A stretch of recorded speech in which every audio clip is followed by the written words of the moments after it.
para masyayikh, para kiai, wabil khusus Simbah Yai Agus Ali Masuri, Romo Kiai Abdul Azim Khalili, Romo Kiai Bahauddin Nur Salim, Agus Reza Ahmad Zahid, dokter, oh ngoten nggih. Oh sampun dokter ya nggih. Kok mboten tasakuran ya? Kiai Haji Abdus Salam Sahib niki sahibul wilayah. Sederek kawula Agus Fahim Fuad Jazuli saking Ploso. Para hadirin hadirat ingkang kawula mulyakaken. Duka napa kok siang niki menggah kula sangat luar biasa sekali. Antusiasnya sangat luar biasa sekali. Kula mboten paham. Ini pada dasarnya yang sangat memiliki daya tarik siapa ndak paham. Sangat mungkin nggih Gus Bahak. Sangat mungkin Gus Reza. Nggih. Nggih.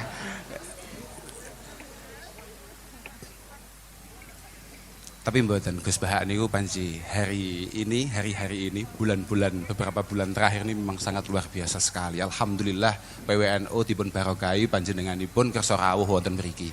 Mugi-mugi estu manfaat, estu barokah. Sakjane fenomena ngeten iki pun biasa kata wise. Seorang Harim bin Hayyan pernah mengatakan, "Ma'aqbala abdun biqalbihi ilallahi subhanahu wa ta'ala ila aqbalallahu biqulubil ibad ilaihi hatta yarzuqahum mawaddatahum wa rahmatahum."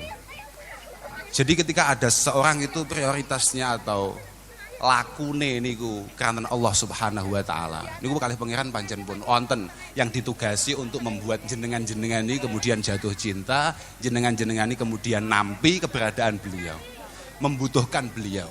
Niku pancen ngoten niku. Cara bahasane Gus Ali sejalan sabda baginda Rasulullah sallallahu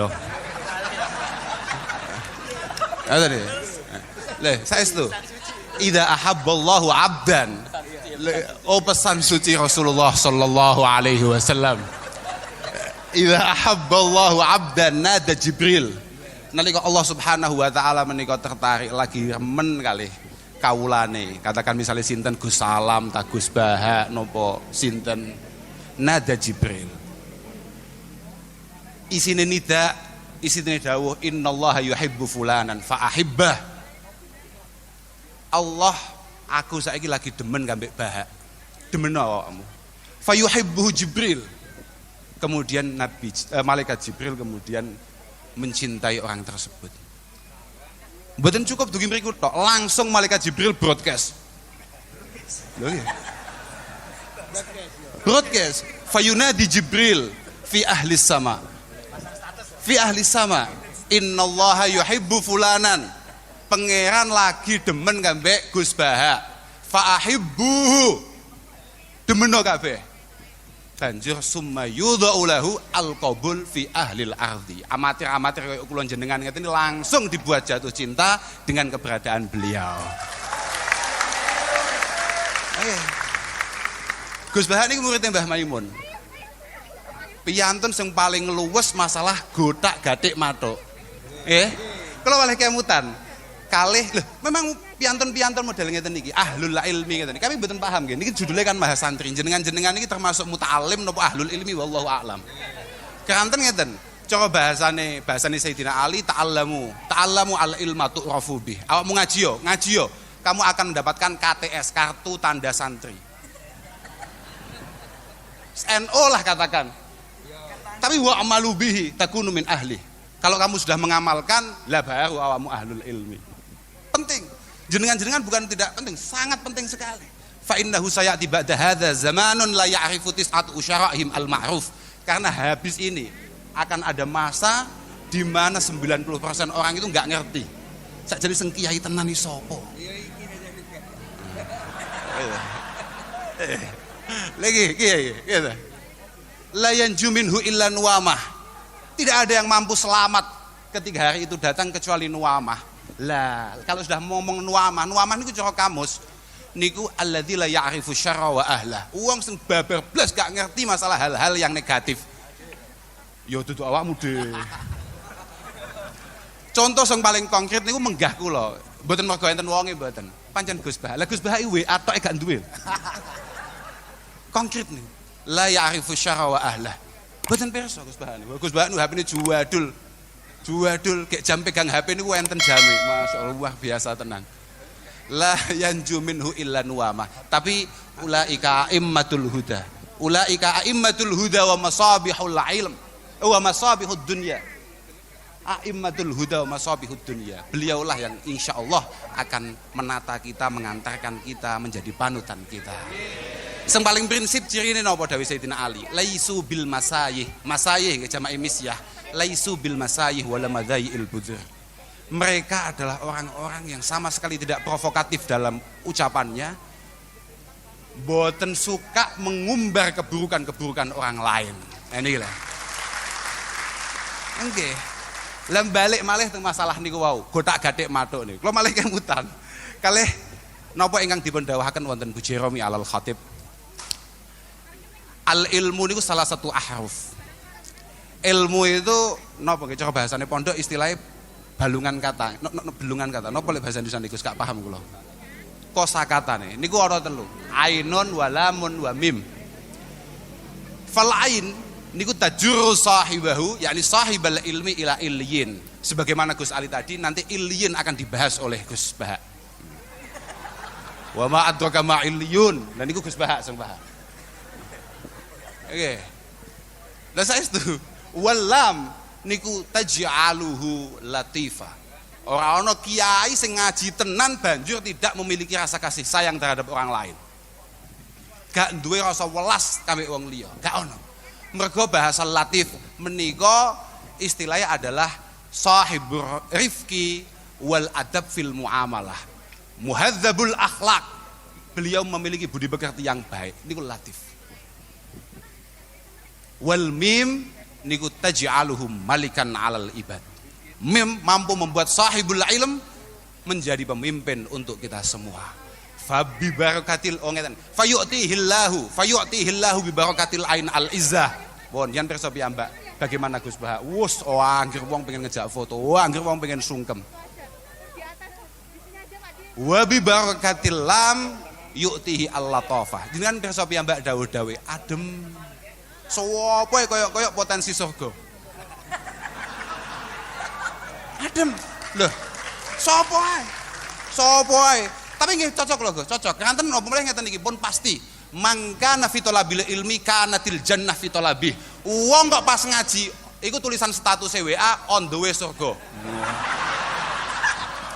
Lho saestu sedaya Sayyidina Ali bantah dosa awakmu. Coba bahasane Gus Bang bantah neraka. Lha tenan iki.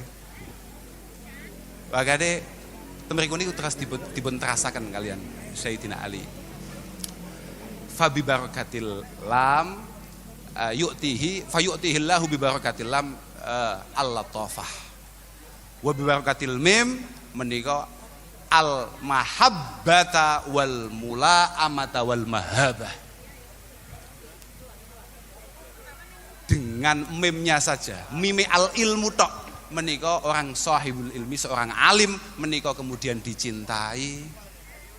Serba luwes, serba matuk. Model pripun mau matuk. Gus Bah kan biyen pacane sing ngene-ngene iki tok. Luwes ora karuan. Arep lungguh nang dia pantes.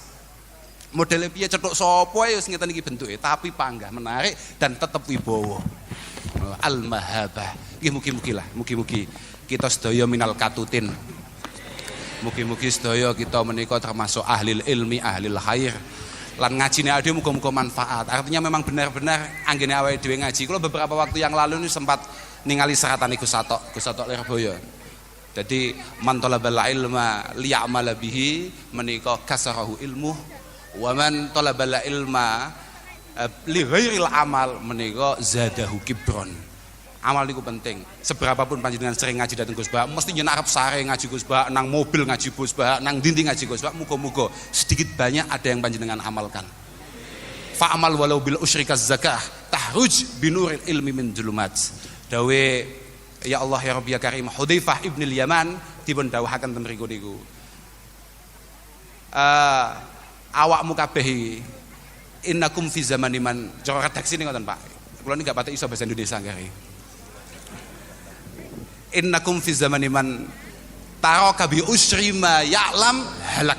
Niki nalika Hudzaifah ibn al-Yaman ndawi santri-santrine. Awakmu kabeh berada di masa di mana kamu meninggalkan 10% saja dari apa yang kamu ketahui, kamu akan hancur, kamu akan cilaka.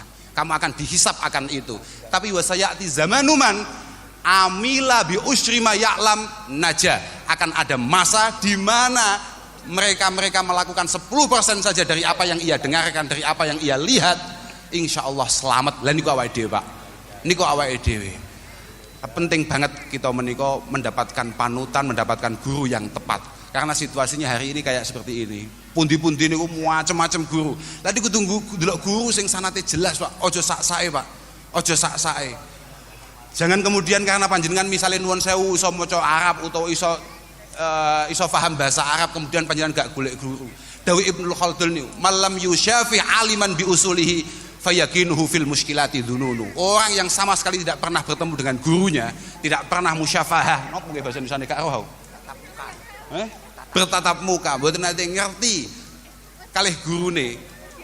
Apa yang mereka yakin itu pada dasarnya hanya sebuah perkiraan-perkiraan yang sama sekali bukan keyakinan. Lah Gus Bahak niku wonten pundi-pundi ngaji, saenten kiai mriki niki kabeh duwe guru, kabeh duwe sanad sing jelas. Kabeh jelas niku. Gus Bahak niku kan titik-titik dawuh. Cara guru kula Mbah Maimun, cara guru kula Mbah Maimun. Lho mesti ngoten niku. Watak santri niku ngoten niku. Pancen kudu ngoten niku. Lek mboten ngoten niku malah bahaya banget. Lha meneh kok guru kula Asy-Syaikh Al-Allamah Gogel radhiyallahu taala anhu. Waduh. Wis ngajine Gogel, translate terjemahan, komentar. Masyaallah. Kan mesakne Gus Salam sing ngaji puluhan tahun. Penghinaan niku. Lho saestu niku. Pelecehan. Mugi-mugi mangkin ngaos Gus Bahak saged kita resapi dengan baik dan pada akhirnya nanti bisa kita amalkan. Kula kinten cekap niku saged kula aturaken nyuwun pangestu Gus. Mugi-mugi semangat ya audio ngaji niki mboten namung kanten panjenengan mawon tapi nggih setiap kali diajak ngaji bolo-bolo niki semangat sedaya. Kula kita cekap niku akhiran wal afu minkum. Wassalamualaikum warahmatullahi wabarakatuh. Assalamualaikum warahmatullahi wabarakatuh. Langkung semangat malih. Kula dongakno sing jawab salami semangat utang-utangi ke sahur kabeh. Kula dongakno sing jawab salami semangat insyaallah bojone tambah istiqomah maksud kula.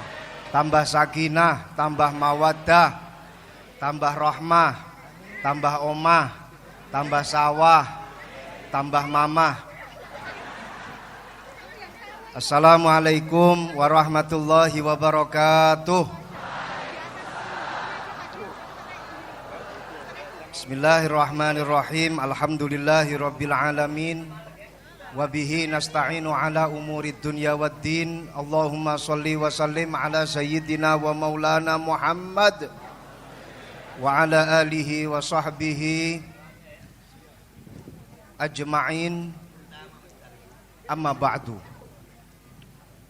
Para kiai ingkang kawula mulyakaken, Mbah Kiai Agus Ali Masyhuri, Mbah Kiai Adim, Mbah Kiai Soleh Hayat, sedaya para kiai ingkang kawula mulyakaken.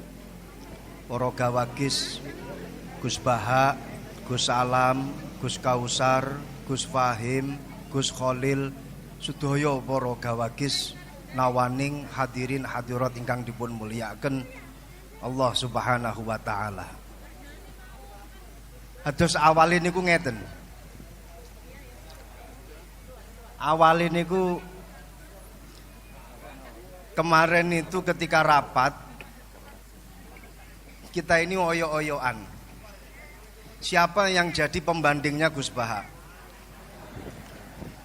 Dan siapa yang jadi moderatornya Gus Bahak? Pokoknya tetap pematerinya itu harus dua. Satu pembanding, satu pemateri. Ini karena Gus Kausar waktu rapat kemarin nggak ikut. Akhirnya saya milih, saya siap jadi moderator. Saya kok mau dibandingkan sama Gus Baha, sorry.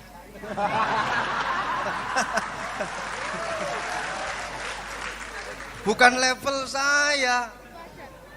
Bukan level saya. Saya siap jadi moderator. Saya kalau dibandingkan sama Gus Baha, itu sama saja kamu membandingkan bainas sama wasumuris sad. Kamu sama saja membandingkan antara langit sama sumur sad.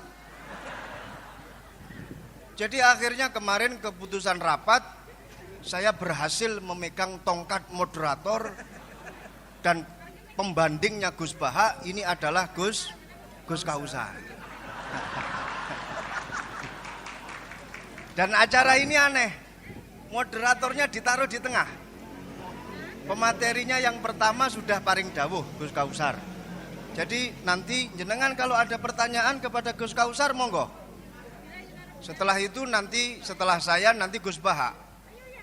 Jadi saya posisi moderator dan alhamdulillah ketika kemarin rapat saya berhasil menentukan diri sebagai moderator. Salah dhewe Gus Kausar mboten hadir ketika rapat. Dan ini memang cepet-cepetan kemarin. Ketika rapat itu cepet-cepetan. Saya bilang kepada Mas Dosi, saya harus moderator. Bukan bandingan saya itu Gus Baha. Sorry.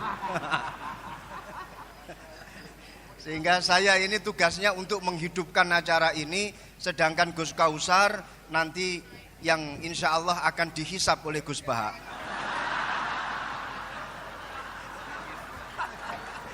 Saya jadi teringat. Tepuk tangan untuk Gus Kausar nggak apa-apa. Saya jadi teringat di dalam kitab Yaqutun Nafis, Syarah Yaqutun Nafis. Itu ada satu cerita yang ditulis oleh Al Habib Ahmad Umar Asy-Syatiri. Habib Ahmad bin Umar Asy-Syatiri ini diperintah oleh gurunya Al Habib Abdullah bin Umar Asy-Syatiri. Habib Abdullah Asy-Syatiri romonipun Al Habib Salim Asy-Syatiri, Al Habib Hasan Asy-Syatiri. Beliau nulis kitab Yaqutun Nafis. Kitab ini disyarahi oleh putra beliau yang bernama Muhammad bin Ahmad Asy-Syatiri. Di situ beliau menceritakan ada seorang sayyid ini punya dua amat. Suatu ketika dua amat itu diajak tidur bersama. Amat, saya tidak akan menjelaskan amat itu apa dan apa yang dilakukan oleh sayyid dengan kedua amat itu. Tapi yang jelas ini bukan kasus milkul yamin yang ada di Jogja, lain. Ini dua amat betul-betul difungsikan oleh seorang sayyid tadi itu. Ketika dua amat itu sudah tidur di samping kanan kiri si sayyid, amat yang sebelah kanan itu berusaha menghidupkan apa yang sebelumnya itu masih tidur. Enggak usah saya sebut. Setelah yang mati sebelumnya itu hidup, amat yang satunya yang sebelah kiri itu langsung naik ke atas dan menikmati yang sudah hidup tadi itu. Akhirnya kedua amat itu berdebat. Kamu kurang ajar. Kok sudah bisa memakai padahal saya yang menghidupkan. Di dalam bab Ihyaul Mawat, barang siapa yang menghidupkan bumi yang masih mati, maka dia berhak untuk SHM. Berhak untuk punya surat hak milik itu. Amat yang kedua bilang, enggak bisa. Di dalam Babus Soed, kalau kita sedang berburu, siapapun yang berburu, tapi kalau dia yang mengenai sasarannya, maka dia yang menikmati. Ini kedua amat berdebat. Yang satu dengan hujah Ihyaul Mawat, yang satu dengan hujah Babus Soed. Dua-duanya kemudian eker-ekeran, dan alhamdulillah si Sayyid paham dengan bahasa fikih, paham dengan pembahasan fikih. Alhamdulillah kedua amat tersebut kemudian dibebaskan, dimerdekakan oleh si Sayyid. Nasib saya dengan Gus Kausar sama. Saya yang Ihyaul Mawat, beliau yang Soet. Saya yang menghidupkan, beliau nanti yang menikmati Gus Baha.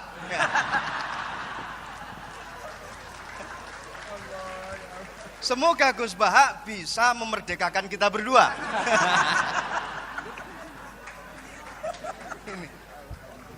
Jadi awal saya dijadikan sebagai dijadikan sebagai pembanding, moh tenan. Ngojo sampai jadi pembanding, pendamping saya gelem. Kalau membandingi orang yang alim itu nggak ada dasarnya. Tapi kalau mendampingi orang yang alim itu ada dasarnya. Ada. Jadi kayak Gus Kausar ini nanti hisabnya lebih berat bila dibandingkan dengan saya. Karena beliau memposisikan diri sebagai pembanding. Saya pendamping. Kalau pendamping berarti dapat ganjaran karena mendampingi Gus Baha. Jelas mujalasah ma'al ulama ini jelas ayu julasauna khair ya Rasulullah. Jalsah yang bagaimana yang bagus ya Rasulullah? Dijawab yang pertama, jalsah yang bagus man dzakarakumullah ru'yatuhu. Kamu kalau melihat orang itu terus ingat kepada Allah, kamu berarti dalam jalsah yang bagus. Lah panjenengan lihat Gus Baha kan langsung ingat kepada Allah. Minimal kerentek nang jero ati, kok yo enek makhluke Gusti Allah kaya kene iki.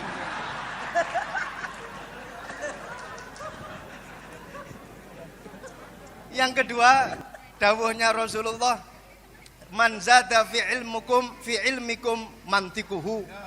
Dadi lek ngrungokno omongane Gus Baha mesti tambah ilmune. Apa maneh Gus Baha itu kalau ngomong itu mesti dibolak-balik. Masya Allah, sehingga memberikan angin segar kepada kita ketika kita pada posisi yang terpepet. Beliau itu saya ingat ketika beliau dawuh masalah medsos, yang Gus Gofur itu bilang kita jangan sampai menjadi objek korban medsos. Gus Baha malah berpikir sebaliknya. Kata siapa kita menjadi viktim dari medsos? Kita ini yang punya peranan untuk mengatur medsos. Jadi sebenarnya kita ini subjek, bukan objek. Nah, ini pemikiran Gus Baha selalu dibolak-balik seperti itu. Sampai-sampai bojo sing sering diseneni karo bojo wedok dibela sama Gus Baha. Ada itu di dalam YouTube-nya. Iya itu. Jadi laki-laki yang sering dimarahi oleh istri sebaiknya diam, nikmati saja, minimal pakai gili kuping itu sudah selesai semuanya. Itu dibela sama Gus Baha. Dan ini memang pengalaman pribadi Gus Baha.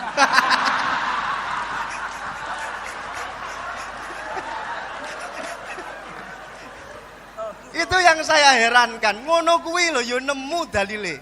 Inna aksara ahlil jannah al-bulhu. Ngono yo digawe. Sesungguhnya penduduk terbanyak di surga itu wong-wong goblok. Ya Allah, sampai wong goblok kayak dibelani karo Gus Baha. Jadi memberikan angin segar kepada kita-kita yang bodoh. Kelak nanti di akhirat kita akan reunian di surganya Allah. Amin, amin. Jadi ini saya melihat beliau ini sudah ahlul hikmah. Tapi bukan hikmah masalah perdukunan, bukan. Ahlul hikmah. Sudah at-takamul fil fahmi al-aqiq wal ma'rifah wal khibrah. Jadi antara pemahaman beliau dengan ma'rifat beliau, muga-muga jadi wali, minimal wali murid, dan juga khibrah, pengalaman beliau ini sudah tampak semuanya. Ini intelektual yang sebenarnya ya seperti Gus Baha ini. Jadi nggak usah melihat casingnya saja, yang penting pulsanya. Nggak usah melihat casing. Beliau ini adalah the real intellectual person who engage in critical thinking, research, and reflection about society. Rodok lali ini. Gus Baha ngene iki. Jadi duwe pemikiran kritis, terus matur ngoten duwe pengalaman, sampai pengalaman karo bojo ya sak pirang-pirang. Diseneni bojo ya tetep meneng wae. Muga-muga dikancani karo singa loro kaya dene Imam Ahmad Al-Badawi. Beliau ini kemana-mana selalu bawa pengawal. Yang mutu-mutu ini bawa pengawal. Sudah itu sebagai pengantar pendamping. Sekarang kita masuk pada materi inti. Monggo Gus Baha, jenengan mau ngomong apa saja monggo.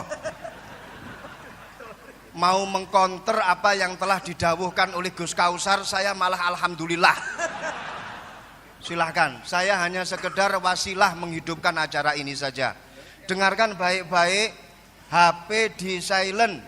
Ya, kalau kentut usahakan jangan sampai bersuara. Usahakan jangan sampai mambu entute. Kepada beliau kami persilahkan. Tepuk tangan, nggak apa-apa, nggak apa-apa. Nggak apa-apa. Bismillahirrahmanirrahim. Allahumma sholli wa sallim ala sayyidina Muhammadin wa ala alihi washabbihi asma'in nama ba'du. Sedanten ingkang kula hormati wabil khusus teman bapak kula Kiai Haji Agus Ali Masyuri.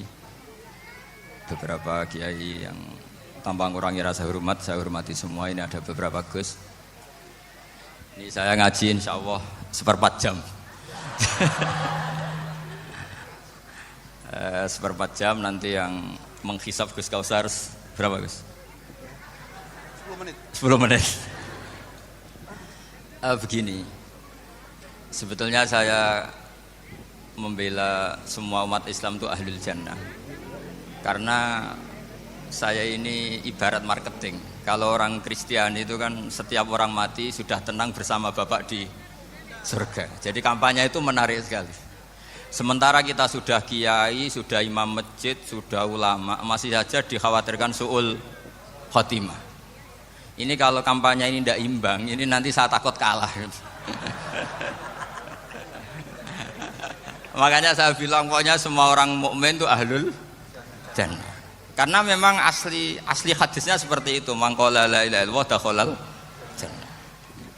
Bahwa kemudian ada beberapa kiai yang mungkin wataknya itu pesimis, kemudian bikin sekian aturan-aturan yang sebetulnya itu cerminan dari pesimisnya, terus akan-akan masuk surga itu susahnya bukan main. Nah itu saya tidak setuju karena tadi pasti kalah dengan kampanye sebelah yang setiap orang mati dibilang sudah tenang bersama Bapak apa? Di surga. Jadi ini penting. Terus kedua saya bilang agama ini sudah begitu baik. Masa kunci surga sudah dibocorkan miftahul jannah la ilaha illallah. Masa sudah pegang kuncinya nggak jadi masuk surga, itu kan aneh. Ya sudah masuk saja, tapi tidak usah minta bantuan saya, masuk aja. Kan sudah pegang kuncinya. Terus ketiga, kenangan terburuk saya ketika jadi kiai itu gini, saya ada beberapa guru SD datang ke saya. Ini agak-agak masalah besar.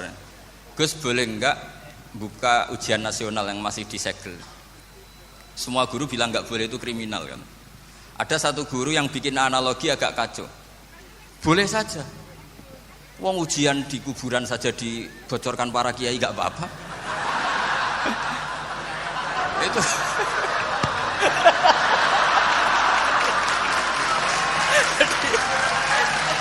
tapi ini kriminal ya.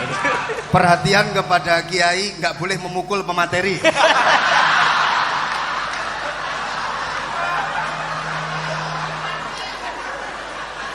Jadi tentu itu analogi yang salah kan. Marrobuka kan, Tuhan kamu siapa, nabi kamu. Tuhan kamu siapa, nabi kamu siapa, imam kamu siapa. Ini kan sudah dibocorkan oleh para kiai. Artinya apa? Nak raiso jawab kebablasan gitu. Terus guru ini berpikir kalau ujian akhirat sekrusial itu saja bisa dibocorkan, kenapa ujian nasional tidak boleh? Tentu ini kias yang salah, saya tidak ngajari seperti itu. Tapi saya ngajari ke kalian betapa mudahnya masuk surga. Kunci jawaban sudah dikasih, kunci pintu masuk sudah dikasih. Kok sampai tidak masuk, ini kebablasan. Paling salah gurunya. Jadi ini kenapa saya sering cerita orang mukmin semuanya itu min ahlil jannah, itu saya jamin. Sama tidak usah takut su'ul khotimah, tidak usah takut berlebihan seperti itu. Karena setahu saya, setidaknya saya mewakili ulama zaman ini. Rata-rata guru kita ini bermadzhab Syadzili dalam berkeyakinan berpikir tentang Allah. Di antara ini yang mulai saya ngomong serius, supaya tadi kan guyonannya sudah diambil Gus Reza sama Gus Kausar. Saya tahu kenapa mereka guyon. Kalau ngomong serius takut kalah sama saya.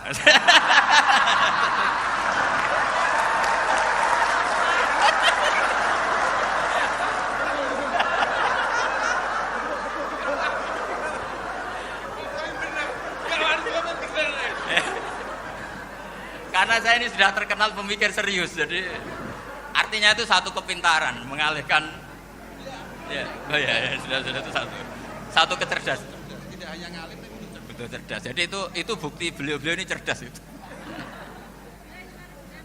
Saya berpikir begini, ini madhab Sadili. Kita semua tentu Sadili karena kita semua ngaji kitab Hikam. Kita tahu kitab Hikam itu muridnya Abdul Abbas Al-Mursi. Abdul Abbas Al-Mursi muridnya Syekh Abil Hasan apa? Asy-Syadzili. Saya masih ingat betul makalah itu dan saya ulang-ulang. Setiap saya ngajar di sarang saya ajarkan. Kilali kata Abdul Hasan Asy-Syadzili, saya pernah dapat hatif, dapat semacam ilham. Apa makna min syarril waswasil khannas? Itu kata beliau dijawab oleh hatif itu. Hatif itu nggak perlu diterjemah tadi ada karena tadi diajarin itu. Apa yang dihidupkan itu nggak perlu dijelaskan. kata hatif tadi, waswasun yadkhulu bainaka wa baina habibika. Yunsika altofahu alhasanah wa yudzakiruka af'alaka asyi'ah wa yukassiru indaka dzatas shimal wa yuqallilu indaka dzatal yamin liya'dila bika an husni dzanni billah ila su'i dzanni billah. Jadi yang dikatakan waswas adalah kamu digiring untuk hanya ingat sisi-sisi kamu yang negatif, dilupakan bahwa Anda punya sisi-sisi yang positif. Misalnya seperti ini, mungkin secara fikih tadi banser-banser tegas, wah ini masalah lelaki perempuan dipisahkan gini-gini. Tapi kenapa Ghazali bilang ya sudah gini nggak apa-apa. Sebetulnya ada rukhsah itu karena ini di depan umum. Yang paling pantangan Nabi itu la yakhluwanna rajulun bimra'atin. Ini ada yang menjaminnya gitu. Malah khawatir saya di sini dipisah tapi setelah berduaan nggak bisa. Jadi toleransinya karena ini di depan umum. Itu masih ada toleransinya. La yakhluwanna rajulun bimra'atin. Begitu juga ketika kita dosa, misalnya kita dosa. Orang Islam setiap dosa itu pasti ingat salahnya, kemudian istighfar. Dan ketika satu kebaikan dibandingkan keburukan, itu kata semua ulama, karena sayi'ah itu bernilai 1, kebaikan bernilai apa? 10. Itu masih surplus berapa?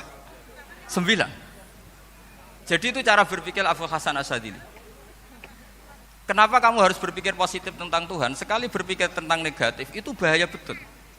Misalnya begini, kamu berpikir tak rewangi jadi kiai, sujud, rukuk, ternyata aku tetap mlebu neraka. Gunane apa? Itu menurut saya kan nggak punya akal. Sujud itu satu kelaziman menghamba kepada Allah. Normalnya seorang hamba itu ya sujud. Kemudian gara-gara kamu ingin masuk surga, terus logika kamu dibalik. Gunanya apa saya sujud? Ternyata saya masuk neraka. Itu pertanyaan yang benar-benar bodoh dan itu menjadikan Allah benci. Logikanya dibalik begini. Ini saya ngomong serius karena ini bentuk kemenangan saya ini bentuk kemenangan saya. Saya berkali-kali ngomong di kota pelajar di Jogja karena banyak pengujinya juga. Bukan sekedar pendamping tapi penguji. Banyak yang profesor, bukan sekedar doktor, banyak yang profesor. Jadi biar ini dok. Begini. Saya pernah ditanya sama seorang dosen, Gus, saya ini ngaji hadis banyak, tapi ada yang saya tidak paham, yaitu mangkola la ilaha illallah dakhalal jannah, ada kalimat wa in zana wa in saraka. Meskipun pernah zina, pernah maling. Ini kan seakan-akan mentoleransi perzinaan dan pemalingan. Terus saya bilang, oh makna hadis itu seperti ini. Jadi kebenaran absolut, kebenaran yang mutlak itu tidak akan terganggu oleh status perilaku seseorang. Saya berkali-kali memberi contoh. Orang yang ditangkap KPK akan bilang 1 + 1 2. KPK-nya juga bilang 2. Rivalitas dalam politik, Pak Prabowo ya bilang 2, Pak Jokowi juga bilang 2. Orang yang zaniyah, yang lonte pun akan bilang 2. Muftinya juga bilang 2. Ketua MUI-nya juga bilang 2. Artinya gini, kebenaran yang absolut adalah kebenaran yang siapapun akan meyakini seperti itu. Seperti 1 + 1 2. Kamu punya musuh bilang 2. Kalau ibu-ibu ini punya maru ya marunya bilang 2 tadi tambah mama. Enggak tahu saya terjemahnya apa tadi. Nah, kebenaran yang absolut itu kebenaran yang siapapun pasti mengakui. Dan uniknya begini, saya pernah ngaji acara himmah, acara pondok sarang di Demak. Kalau kamu bilang 1 + 1 menjadi 2, untuk mengatakan 2 itu kamu butuh hadiah enggak? Mereka semua jawab enggak. Kita semua enjoy saja mengatakan tembok itu putih. Kenapa? Karena memang putih. Kita mengatakan 1 + 1 2 karena memang Kita tanpa presentasi dapat hadiah, dapat penghormatan. Kenapa untuk mengatakan Allah itu Tuhan, kita butuh surga? Memangnya kalau tidak ada surga, Allah tidak jadi Tuhan? Ini problem orang soleh-soleh yang terlalu pesimis. Makanya nanti orang-orang soleh itu masuk surganya berat. Tapi kalau orang alim lebih gampang kira-kira seperti itu. Iya, karena kan imannya lebih bagus. Dalam hadis qudsi, Allah ini yang dibuli orang-orang soleh. Laulam akhluk jannatan wala naron alam akun ahlan an uto'a, dalam hadis qudsi. Kalau saja saya tidak menciptakan surga dan neraka, apa saya tidak jadi Tuhan yang perlu ditaati? Apa kalau kamu tidak saya kasih uang 1 juta terus bilang 1 tambah 1 11? Enggak kan? Tetap bilang berapa? 2. Kalau kebenaran absolut yang 1 tambah 1 kamu bilang 2 meskipun tanpa mendapat hadiah. Kenapa untuk bilang Allah Tuhan kamu butuh hadiah surga? Itu kan serah ikhlas belas. Makanya saya terus mengajarkan ikhlas. Ikhlas itu bisa dilatih dengan akal, dengan pikiran, bil ilmi lah. Harus dilatih.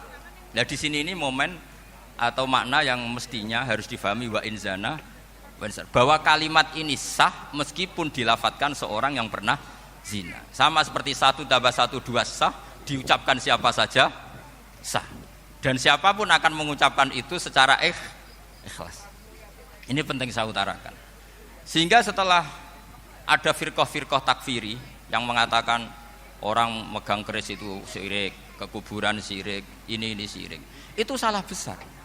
Salahnya adalah tadi kalimat-kalimat atau kebenaran-kebenaran absolut ini sudah jadi sibghata wa man ahsanu minallahi sibghah. Kalimat ini begitu absolut di hatinya orang mukmin.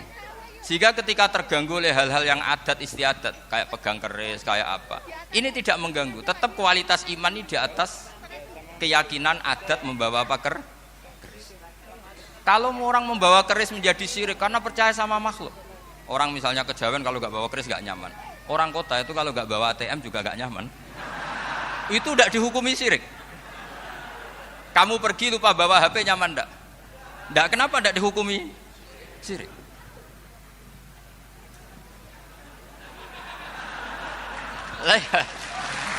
Jadi ini logika. Jadi makanya ini Gus Reza boleh ngeritik saya itu berkali-kali bilang saya termasuk ulama yang mau bikin gerakan cangkem elek. Karena nanti kalau saya nisbatkan ke Rasulullah itu tidak pantas, karena Nabi ahsanan nasi khalqahu wa khuluqa. Tapi saya siap jadi bempernya Rasulullah Shallallahu Alaihi Wasallam. Pernah ada diskusi di Jakarta, ini kisah nyata. Apa dalilnya setelah sholat salaman? Mana hadisnya? Itu dijawab hadisnya tentu kita kesulitan. Kalaupun ada hadisnya dhaif semua yang masalah musafahah. Akhirnya mau tidak mau dijawab pakai cangkem elek. Boleh enggak kamu setelah salam nyalain HP yang off? Boleh. Boleh enggak ke kamar mandi? Boleh. Oh berarti kencing boleh, nyalain HP boleh, yang enggak boleh itu ingat Allah. Karena mereka mengkritik wiridan, ngeritik salam. Akhirnya mikir deh. Ada enggak hadisnya orang setelah sholat nyalain HP? Enggak ada kan? Tapi mereka nyalain HP enggak hambatan, tapi untuk salaman masalah kan. Ke kamar mandi boleh, tapi untuk wiridan enggak boleh. Akhirnya mereka sadar, oh iya. Lama-lama dibisiki gini yang kelompok itu. Kamu itu korban aliran supaya kamu gak ingat Allah, ingatnya HP-nya. Sehingga orang wiridan kamu kritik, orang nyalain HP tidak kamu kritik. Itu kelompok itu adalah kelompok orang-orang yang supaya orang Islam itu lupa Tuhannya. Itu gerakan cangkem elek, tapi jadikan orang sadar. Jadi ini penting. Jadi kalau kamu tidak bisa bela agama dengan jalan yang lurus karena tidak bakat gitu. Gak apa-apa pakai cangkem elek tadi, karena gak mungkin gerakan ini dinisbatkan kepada Rasulullah Shallallahu Alaihi Wasallam. Kalau soal sanad, saya punya sekian sanad tentang itu, tapi tidak usah kamu ikuti. Ada orang tanya, ya Pak Kiai kalau setan dibakar di neraka panasan enggak? Ya panasan. Lo kan setan dari api, ngapain harus panasan? Kan materinya sama. Terus Kak Kiai tadi gak kesulitan, dia ngambil pasir disawero di wajahnya. Wah sakit Kiai, kamu kan dari tanah, kena tanah kok. Jadi itu ada sekian, artinya gini ya, kalau kesulitan jawab pakai baik-baik ya sudah pakai cangkem elek itu aja kan. Tapi tentu kan gerakan ini tidak mungkin dinisbatkan kepada para nabi. Tapi saya pastikan meskipun nggak bisa dinisbatkan kepada para nabi dari segi cangkem elek tadi, tapi secara semangat itu sama. Saya punya sekian contoh. Bener Gus Riza tadi gojok saya sengawur-ngawurnya itu masih punya sana. Itu pas saya ngawur pun masih punya apa? Sana. Nabi Ibrahim itu ketika faja'alahum judatan illa kabirallahum itu si berhala paling besar dikasih kapak. Ketika mereka geger, ini siapa yang memecahkan berhala-berhala kecil? Kata mereka, sami'na fata yadhkuruhum yuqalu lahu Ibrahim. Ya kira-kira Ibrahim lagi. Terus setelah Ibrahim didatangkan, siapa yang melakukan ini semua? Ini jawaban Nabi Ibrahim, bal fa'alahu kabiruhum hadza. Ya tanya yang bawa pedal, saya kan tidak bawa. Terus kata orang-orang, otak kamu itu di mana? Masa berhala disuruh nanya, kan nggak bisa ngomong. Ibrahim kembalikan, uffil lakum wa lima ta'buduna min dunillah. Lalu otak kamu di mana? Sudah tahu nggak bisa ngomong kok disembah gitu. Itu ada kata uffin loh. Uffin itu kalau diterjemah kira-kira ya agak-agak jancuk gitu. Kira-kira ya kira-kira seperti itu. Jadi Sekarang dalile jancuk apa Gus?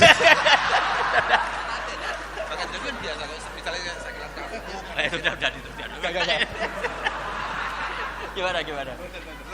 Jancuk itu dari daksu. Dak tinggalkanlah suan perkara sing elek. Krono ilate wong Surabaya kakean rawon akhirnya ngomongnya jancuk.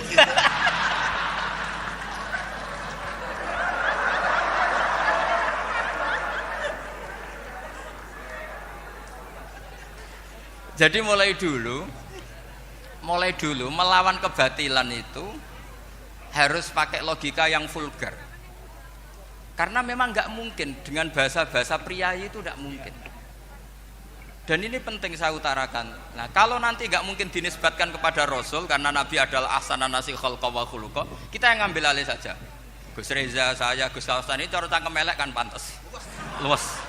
Selain bakat ya sudah natural. Karena memang itu cara kita menjelaskan kebenaran. Saya ulang lagi, itu cara kita menjelaskan apa? Kebenaran. Mau tidak mau. Saya pernah ditanya sama seseorang, Gus, beberapa nabi itu kan poligami itu bukti hipersek. Karena yang tanya itu orang nasionalis, nggak pati senang Islam. Terus tak balik tanya, perempuan itu makhluk lemah enggak? Ya lemah. Kalau nolong lama satu itu gimana? Ya baik. Kenapa nolong dua jadi tidak baik? Harusnya kalau nolong tiga tidak baik. Tapi saya tidak dukung poligami. Nah, ini cerita. Setidaknya mereka jadi ingat. Saya itu pernah ditanya agak-agak orang ateis. Dia benci Islam tapi neliti Islam. Pertanyaan kedua, kenapa dalam perang itu seakan-akan Nabi itu perampok? Hartanya orang kafir disita kemudian menjadi ghanimah. Itu kan kayak ngerampok. Terus saya tanya gini, kalau ada penjahat ke rumah kamu kemudian pakai senjata api, setelah kamu ringkus itu senjata api kamu kembalikan apa kamu sita? Oh ya saya sita, kalau tak kembalikan dipakai ngerampok lagi. Ya sama seperti itu, kalau kekuatan mereka dikembalikan akan dipakai kekuatan mereka lagi. Jadi ya lagi-lagi ini kemenangan orang serius. Karena nanti guyanya sudah dintekno sama Gus Safa sama Gus Riza. Nah, kenapa saya ngajar begitu rileks, begitu santai? Karena pikiran saya sederhana. Fa innal uqula muttarratun ila qabilil haq. Akal sehat pasti dipaksa menerima apa? Kebenaran. Sehingga kebenaran itu tidak usah kamu ngomongkan secara serius, secara tidak perlu. Kebenaran itu mudah diterima. Saya itu pernah ngaji berkali-kali di Jogja di mana-mana sampai ada buku seorang dokter nulis tesisnya itu bangga lagi menjadi muslim setelah ngaji saya itu. Karena saya menerangkan itu ringan. Orang Islam itu harus mencintai Allah. Ciri utama cinta itu tidak tegang, rileks. Saya bilang begini, kalau kamu pernah 1 tahun digratisi orang rumah, makanan, kamu kira-kira itu mudah nggak mencintai orang yang berjasa sama kamu minjemin rumah dan ngasih makan gratis? Mudah kan? Apalagi kita ini mudah mencintai orang yang minjemin mobil 1 tahun, ngasih rumah 1 tahun, apalagi selamanya.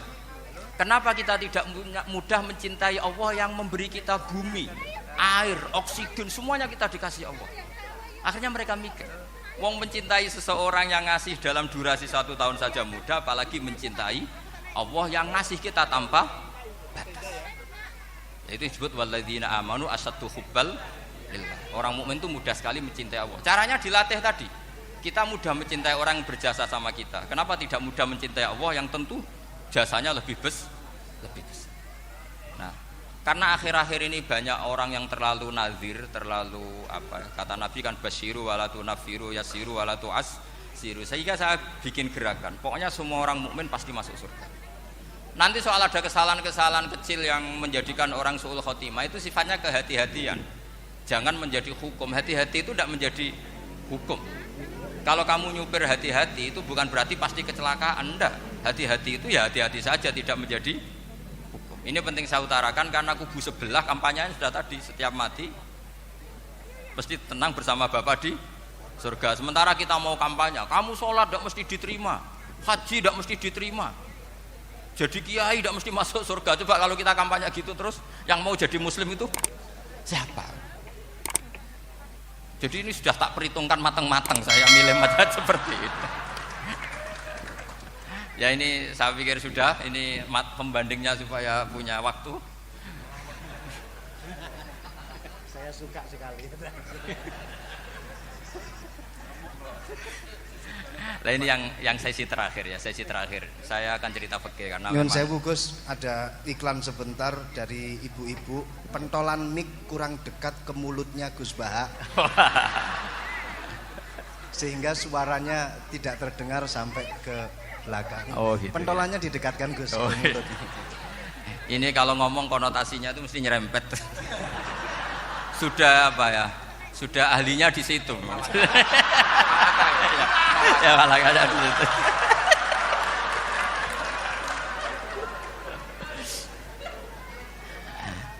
Dalam sesi terakhir saya cerita pentingnya pembanding. Imam Rafi'i itu yang ngarang kitab Muharrar. Kitab Muharrar ini adalah ringkasan dari kitab Al-Wasit. Al-Wasit itu karangannya Imam Ghazali. Al-Wasit sendiri ini khas ngaji NU karena NU maknanya Nahdlatul Ulama, gerakan para ulama.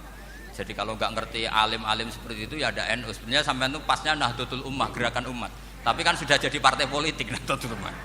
Karena yang katakan NU itu Nahdlatul Ulama, gerakannya para ulama. Imam Rafi'i itu berpendapat sujud itu cukup pakai baduk, pakai jidat. Itu dalam kitab Muharrar. Wal asoh anna sujud yasihu mau cukup biwat iljabah.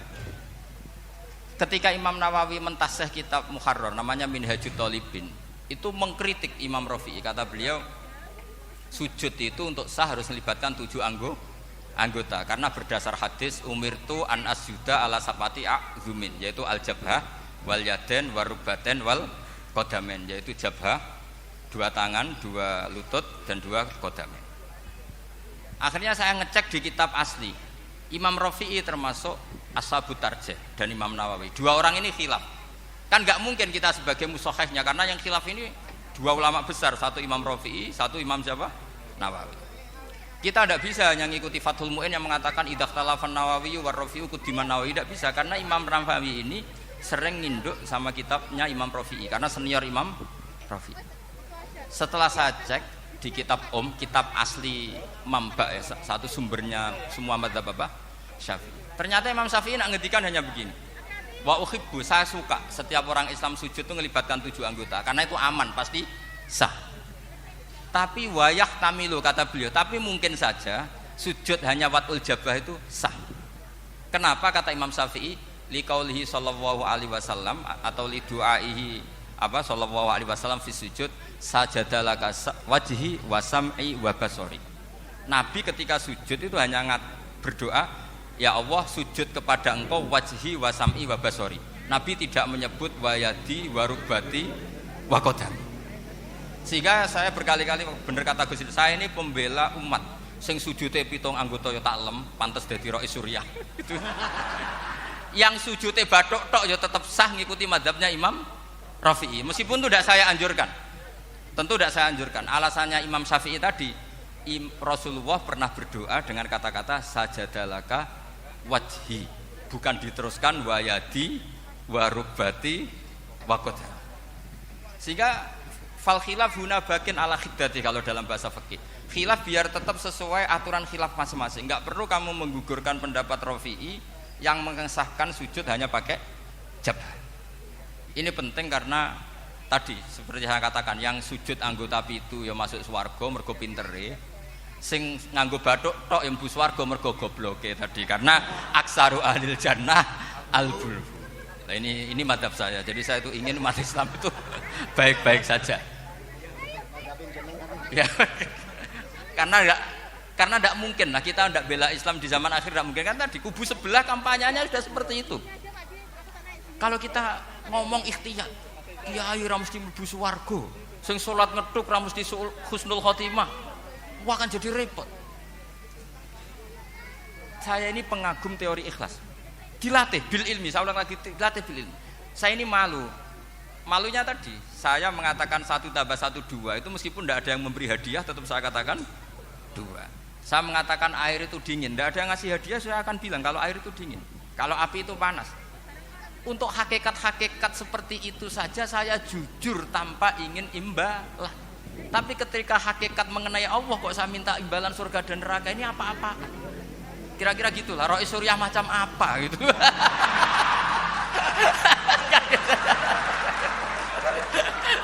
Ya saya kira demikian. Assalamualaikum warahmatullahi wabarakatuh. Waalaikumsalam warahmatullahi wabarakatuh.